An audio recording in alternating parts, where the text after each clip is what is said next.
कटक जिलार चौद्वारे अवस्थित माँ धूमावती पीठ ओडिशार एक प्रसिद्ध तांत्रिक शक्ति पीठ भाव परिचित। 10 महाविद्यांक मध्यरु माँ धूमावती जड़े अत्यंत शक्तिशाली देवी बोली हिंदू शाक्त परंपरा रे विश्वास रखा जाए। एही पीठ को प्रतिदिन अनेक भक्त दर्शन पाई आसंती एवं माँ का निकटरे सुख शांति एवं विपद मुक्त जीवन पाई प्रार्थना जणांती।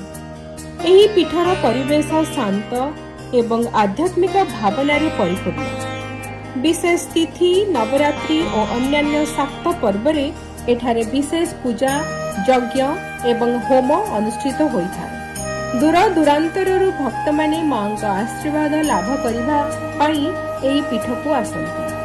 धार्मिक महत्व तांत्रिक परंपरा और भक्तंक अगाध आस्था पाई चौद्वारर माँ धूमावती पीठ ओडिशार एक प्रमुख शक्ति उपासना केन्द्र भावे परिचित।